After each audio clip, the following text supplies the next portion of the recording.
Peace and assalamu alaikum, everybody. I'm bringing you along while I run a few errands. And I don't know, I'm being all emotional and junk.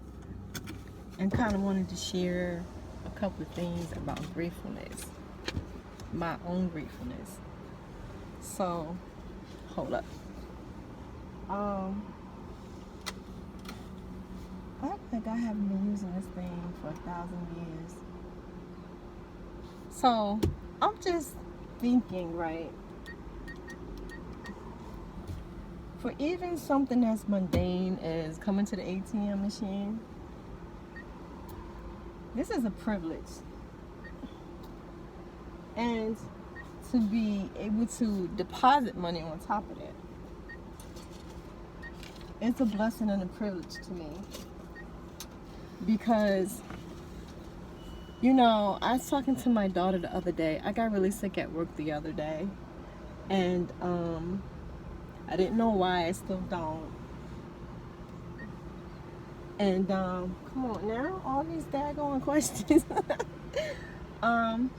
So I had eaten. I'm trying to lose weight because that weight be creeping up on me. And so I've been cutting out all, well, not all sugars, but sugars, except for like fruit sugars. I'm not doing any like starches, any breads or rice or anything. And if you know me, you know I love me some bread. And yes, child, I'm finished. Goodness. So, you know, I've been cutting all that stuff out. So the other day before I went to work, just as I did the day before, I made myself a smoothie. I wanted to get rid of, so we're only doing fruit that are sweet but also bitter, so like berries and stuff. But I already had some things at home and I certainly didn't want to just throw them out. So I figured I would finish up those fruit that I had. So like I had some watermelon, grapes left over, and some bananas. So I figured I would make a banana smoothie with some blueberries. And I put some moringa in it and some spirulina powders. And so I had that. Before that I had a small salad with some like just spinach and tomatoes and I think some mushroom or onion, something like that. Oh, and a little bit of French dressing, which does have a little sugar in it. I know I'm a bit cheated. But anyway, so I had the salad, which was small, maybe like a cup and a half or something. Then a little short while later, I had the smoothie. And then maybe a couple of hours or so after that, I scoffed down some homemade soup that I had, which had like, I think navy beans, kidney beans, cabbage, spinach, what else? I forget.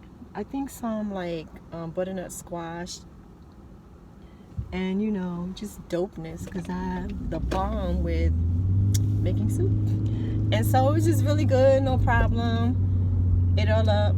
The unit that I was on, I've gotten sick on this particular unit a couple of other times, but I just can't remember if I've also gotten ill on other floors too. Perhaps, right? But anyway, my point for going through all that is to say, it was on this unit I was on the other day, it was kind of on the hot side. So I don't know if that kind of kicked something in or not.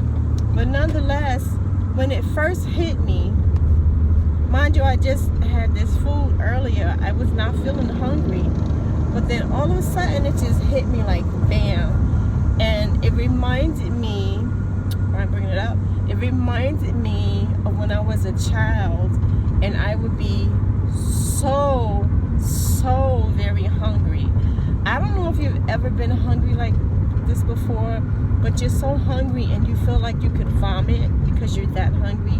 And so, you know, I brought this up to my daughter because she's asked me, like, cause I had to leave work. And if you've ever worked in a nursing home, you know they don't let you go home for nothing. But I was vomiting, and so, you know, they had to send me home. Of course, they did 2 COVID tests, the rapid and the, you know, the normal. We have to wait for a few days. And so, but I told them, like, I don't believe I have COVID, but, because that's not what it felt like to me, but of course they had to do it anyway. So my daughter was asking me about it, and I brought that up, that that's what I felt like initially. Like, I was like stupid hungry and just felt sick. So then I'm like, all right, so did I just mix too many things in my system? Like, what was it? I'm still not sure what it was. Again, I think it just being hot up there helped kick it in.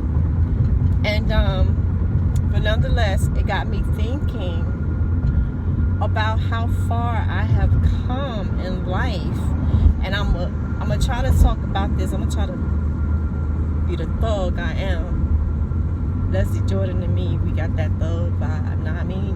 But no, because I've just been thinking about it, and when I decided I was gonna do a video on it, I was just feeling all misty-eyed just from the thought, you know, of just, man, like so many people, probably so many people who might watch this video, I'm sure you can relate to just being poor. We were so freaking poor.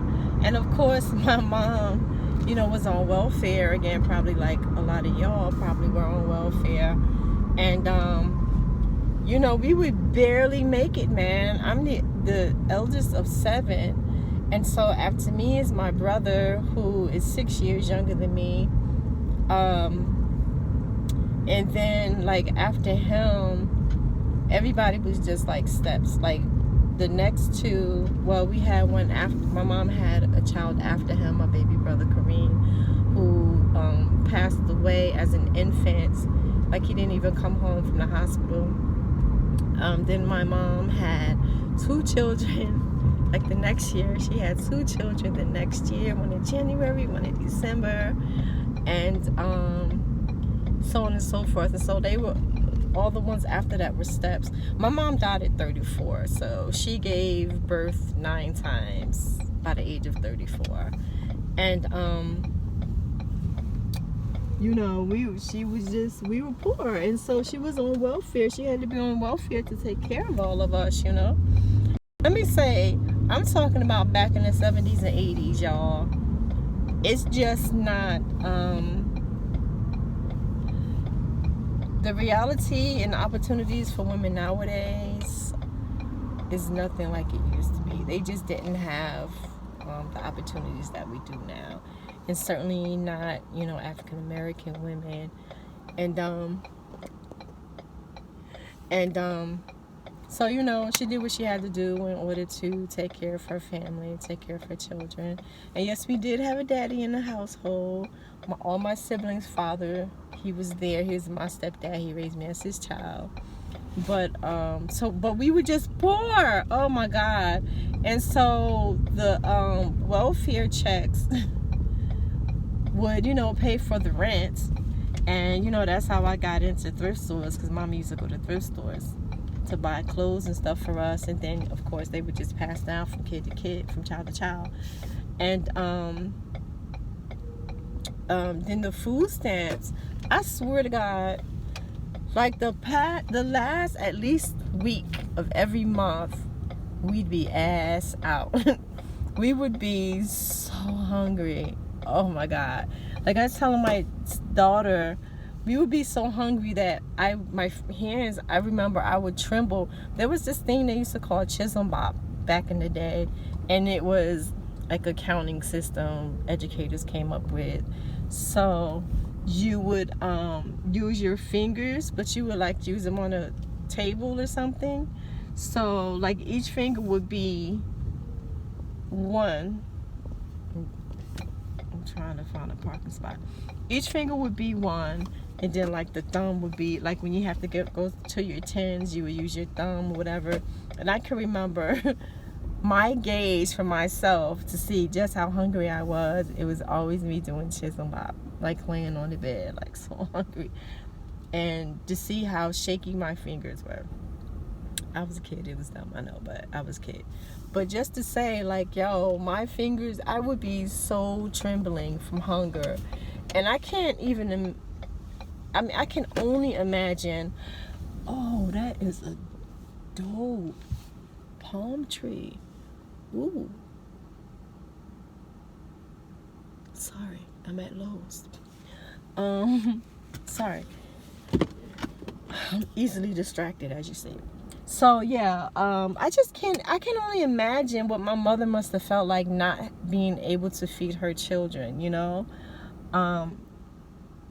Wow, and so suffice to say, every food stamp day, honey, was on and popping. We're Muslim, so we never had a Christmas, but every month we had the equivalent of a Christmas. So I remember we lived on Belmont Avenue in North New Jersey, which has long been called Irving Turner Boulevard, but it's still Belmont Ave to me.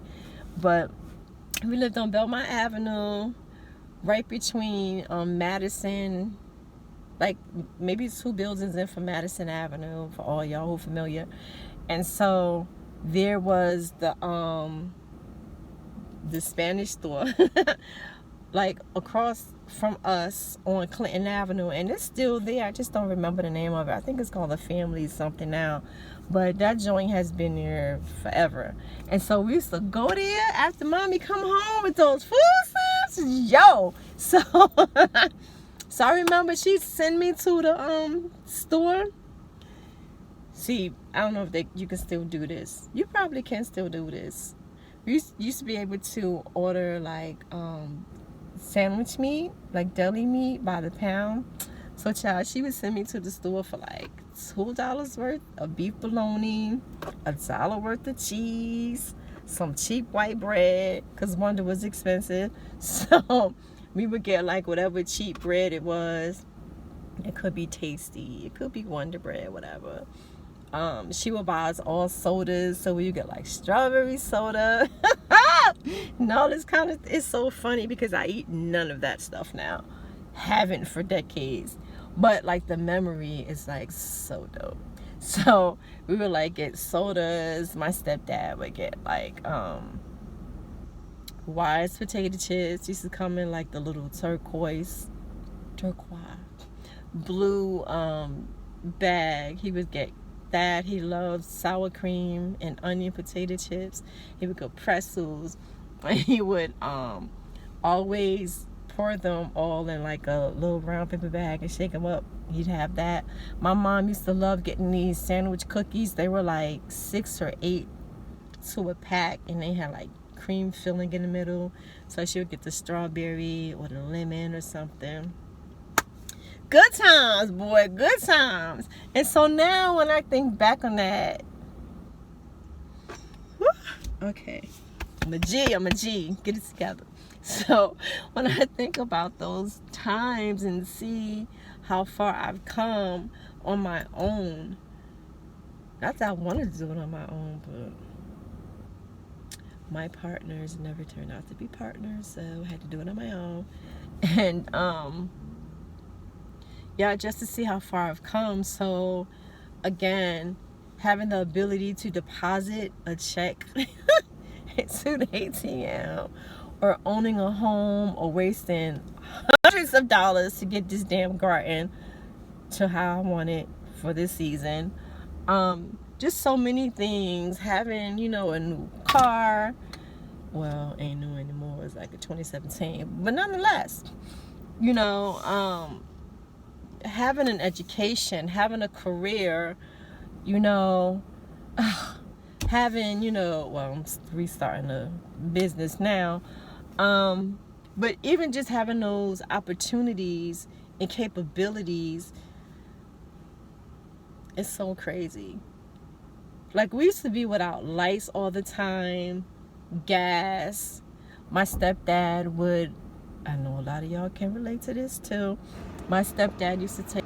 So I had to reposition this thing because it overheated and stopped my first part of this. But anyway, so yeah, my stepdad, he used to take a those big orange construction, whatchamacallits, extension cords, and toss it out the window, plug it in. How he used to do it? So I guess he would throw it out the window and then put the plug inside into a neighbor's thing, so that he could use the electricity. And then the other part where you put your own plugs in, we would like use it for lights and stuff like that sometimes. But most of the time, and of course you couldn't do that during the day. We had to wait until the PSE&G, the electric company, closed down for the day, and then you could do it then. And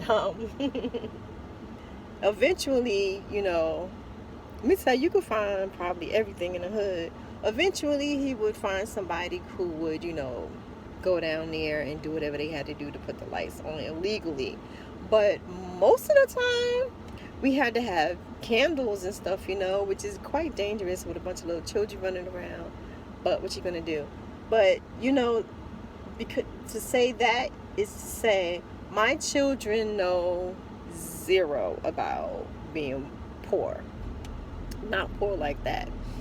We've always, for all my children, well, not my oldest son, he knows a little bit about that, but not even him, because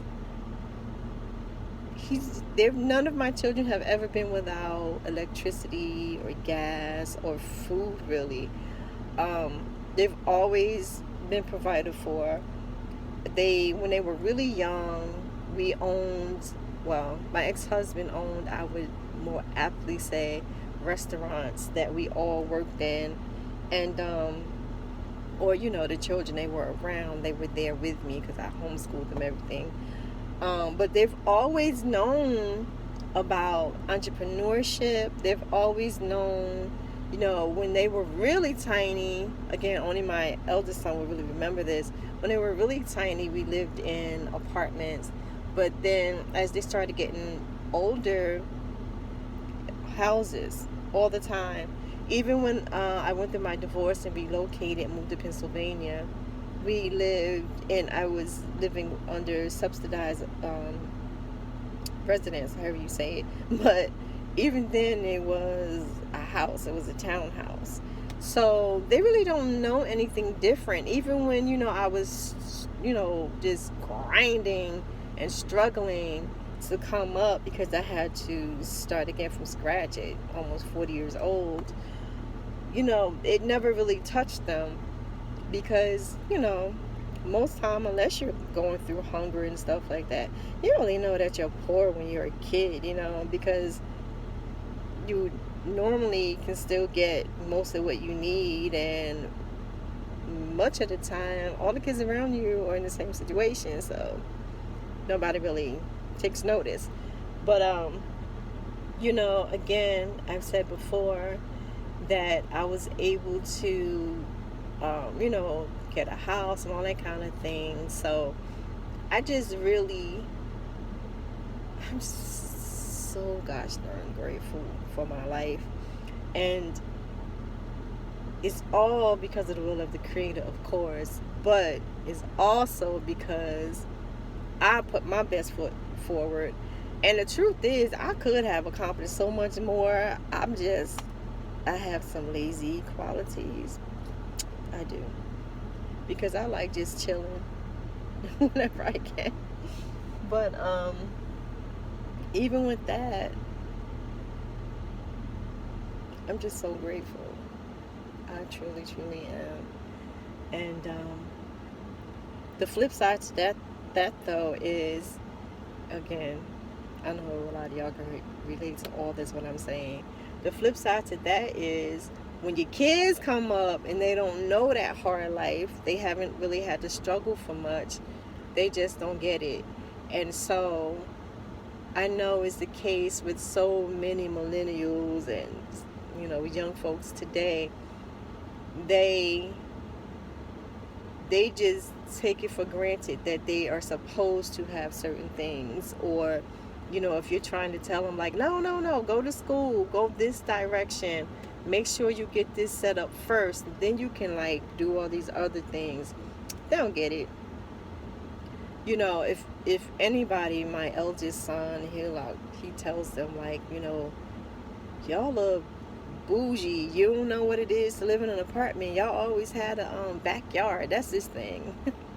Which is so funny to me. I'm like, why is that such a big deal? But so, you know, he gets it some, but you know, I also raised him in a certain way. So I don't know. But nonetheless, I'm just truly grateful for my life, and I pray a lot that it just gets better, that I can focus and keep working toward the things that I want to and need to, because like I tell my kids, I might have a good 20 years left in me, you know what I mean? Even if I live to be 96. I ain't trying to do but so much past 70. So I don't have that much time to get it going, you know what I mean? So I can look back on 20 years like it was last week. So anyway, I'm just letting you in on my little warped minds, my thinking, and, you know, my heart. And now I'm going to go out here because I see all this stuff they got sitting outside of Lowe's that I don't need to buy. But I have no discipline when it comes to plants. And my yard is coming along so wonderfully. So, on that note, peace.